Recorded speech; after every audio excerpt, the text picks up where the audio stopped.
Good evening to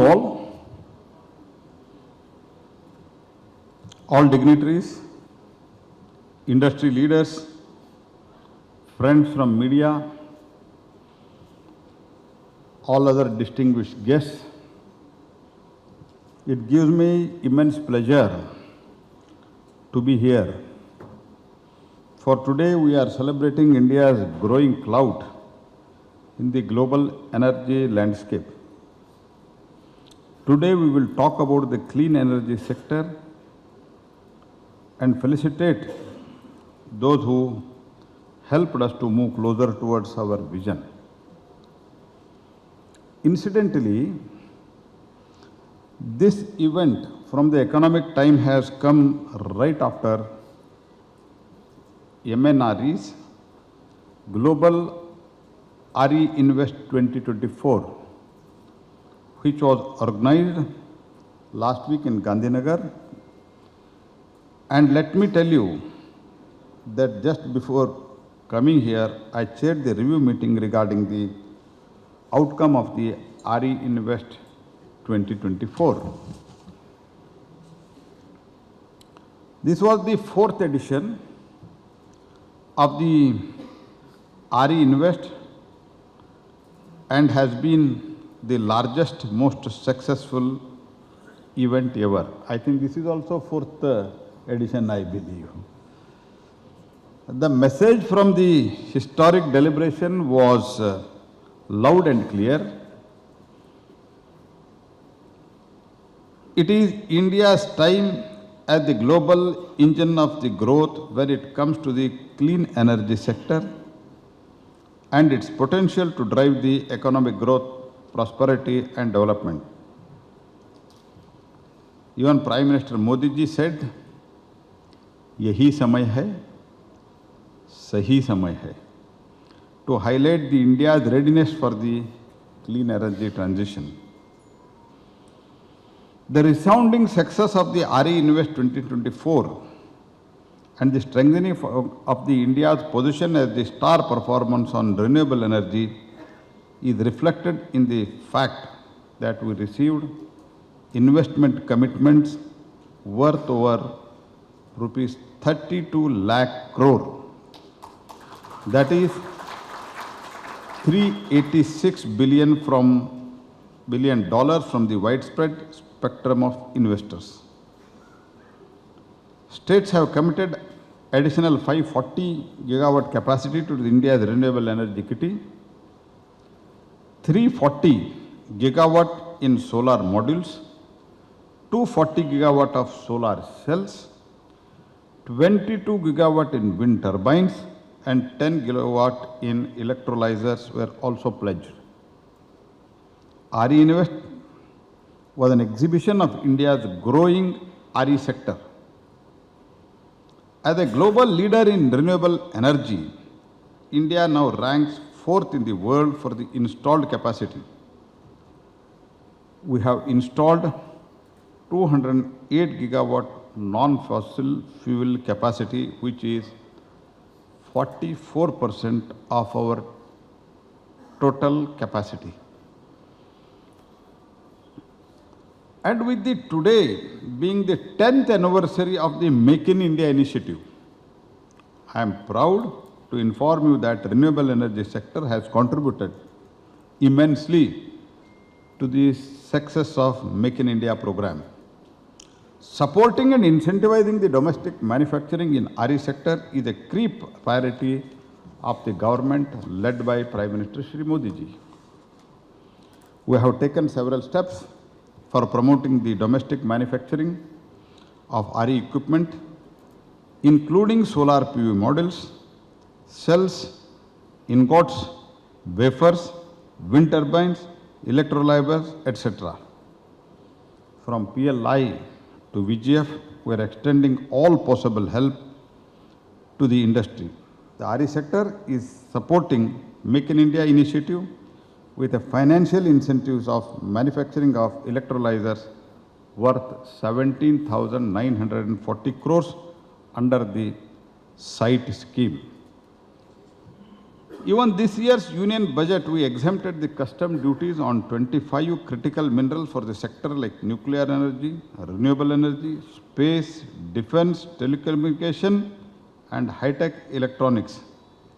We have made provision for the domestic content requirement, DCR, in the schemes like PM Surya Ghar Muft Bijli Yojana, PM Kusum, CPSU scheme phase 2, where the government subsidy is provided.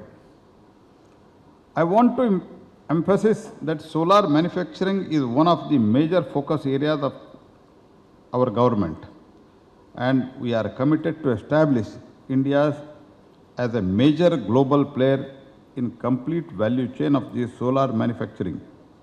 This is why we brought out the PLI scheme for the high efficiency solar PV modules with an outlay of 24,000 crores. And let me tell you about its success. In 2014, the installed PV module manufacturing was just around 2.3 gigawatt. However, in last 10 years, as a result of the Make in India initiative, the capacity has increased by 29 times, and the present installed PV module manufacturing capacity in the country is around 67 gigawatt.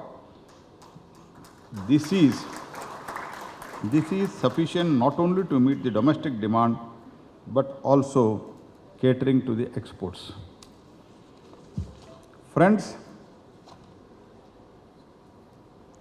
I am quite confident that India will achieve 100 gigawatt per year of solar module production by 2026. This capacity will not only be sufficient to cater the domestic demand, but also help in earning the foreign exchange through the exports. Let me also tell you that we are confident of reaching 500 installed capacity from the non-fossil fuel by the end of this decade. 157 gigawatt under the implementation and 1 gigawatt capacity is in tendering process. So there is a very solid reason that we are very, very optimistic. And when I was replying in the parliament, there also I was questioned how you are going to achieve 500. The government which wants to achieve, the government which has the vision, and government which has the stable, government which has a able leader and the stable government, there it is possible. One is we did from 75 gigawatt to 208 gigawatt. Other things I have already highlighted, I don't want to go into details, but I will only tell you, 2003 we started the blending of ethanol. हमने शुरू किया 2003 में, 4 में हमारा वाजपेयी जी का सरकार, when we demitted the office. From 4 to 14, the total blending was 1.5%. Today, it is nearly about 14%, and we are going to achieve 20% very shortly.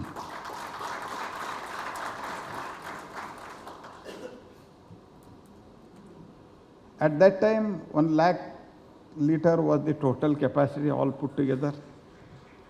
Today, the capacity of the ethanol production, 1,023 crore liters with 250 ethanol distilleries.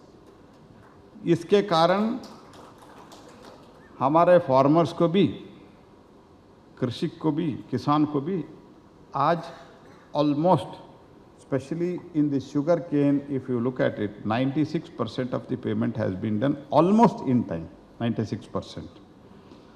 So that's why we have confidence.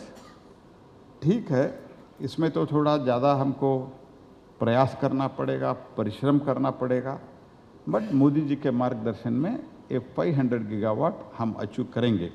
As on date, the total contribution of RE is 44%. Under Prime Minister Modi's leadership, India has massively increased its renewable energy capacity over the last decade, solidifying our status as a global leader in the clean energy sector. Our growth has been nothing short of extraordinary, jumping from 75.5 gigawatt in 2014 to 2008 gigawatt as of now, which is growth of 175%. We are one of the fastest growing nations in the sector among all major economies, and we stand proudly alongside the development of the countries in the total RE capacity. Not only that, green hydrogen also.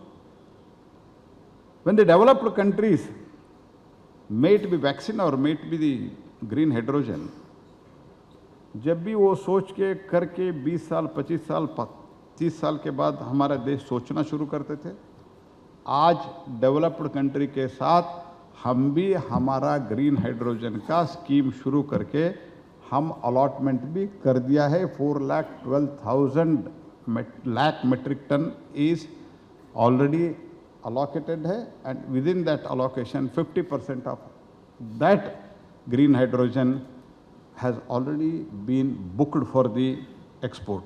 This is how government is functioning. This is how I am also confident, though I don't know, before joining this ministry I was not knowing anything about the renewable energy, because as Prime Minister recently said, I was looking after the coal and my topmost priority was the double the production of the coal at that time.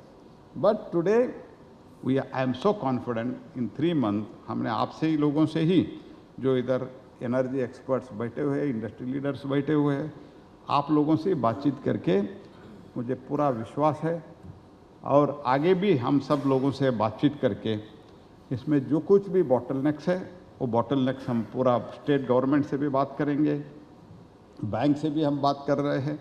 तो इसलिए हम जो आरई investor meet हुआ, bankers को भी बुलाया था और बैंकिंग फाइनेंशियल सेक्टर को भी उधर बुलाया था.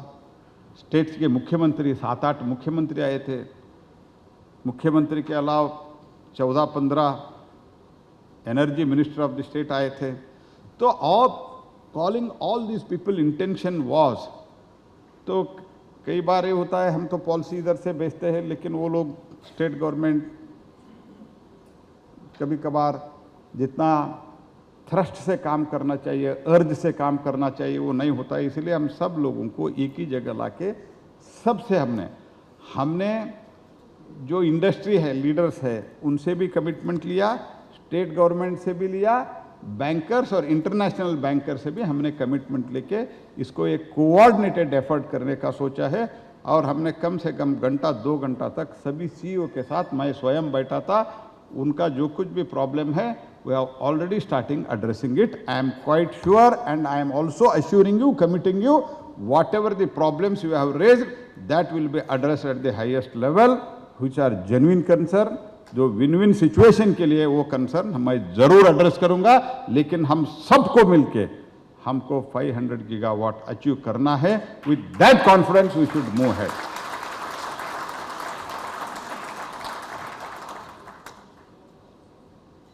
We are one of the, furthermore, total renewable energy generation has surged by impressive 86%, increasing from 193.5 billion units in 13-14 to 359.89 billion units in 2023-24. The cost of the solar power has also dropped significantly, falling from almost 11 rupees to 2.60 rupees per unit in 23-24.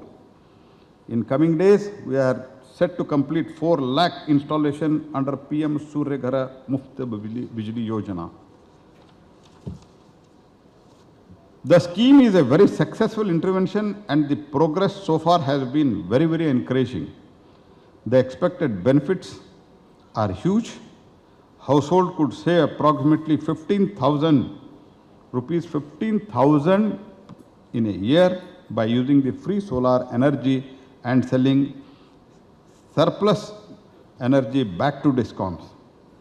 Plus, this will create jobs for the young people with the technical skills in manufacturing, installation, and in maintenance locally. तो सब दिल्ली में होगा, बेंगलुरु में ही होगा, ऐसा नहीं है, locally भी होगा. These initiatives highlight the India's strong commitment becoming the global leader in the renewable energy. Our leadership in International Solar Alliance, Global Biofuel Alliance shows our commitment to driving the sustainable energy initiatives. We are also foraying the big into the green hydrogen sector. NGHM has launched last year with that is National Green Hydrogen Mission at rupees 19,744 crore to make India hydrogen hub, green hydrogen hub for the tomorrow. However, we do face some challenges such as local implementation issues, difficulties in securing the financing for the project. These obstacles are being addressed for us to continue making progress. With the ongoing government initiatives and increased private investment, the future is bright for the renewable energy in India, but we must stay focused and take action to unlock the full potential of these efforts. With these initiatives, the stage is set for the next phase of the growth for the India's renewable energy sector. So I invite the industry to take the advantage of India's growing dominance in the sector and reach out to me for any opportunities or feedback. With these words, let me extend my heartiest congratulations to the winners of today's Economic Times Energy Leadership Awards. Your hard work and dedication are truly inspiring, and I encourage you to keep up the fantastic work which you are already doing. Your achievements not only make the difference in India, but also set example for the others around the world. The impact you are making in the clean energy sector is significant and resonates far beyond borders. I also want to emphasize that the government stands firmly behind you. We are committed in supporting your initiatives now and in future also. Together, we can continue to drive innovation and create a lasting impact in renewable energy space. Let us keep pushing forward and inspiring even more change. I thank the Economic Times for organizing Energy Leadership Summit, and I wish the organizers all success. The team at the Economic Times deserve immense praise for keeping India aware of the developments in energy sector. I personally rely on the ET's insightful reporting in the energy sector.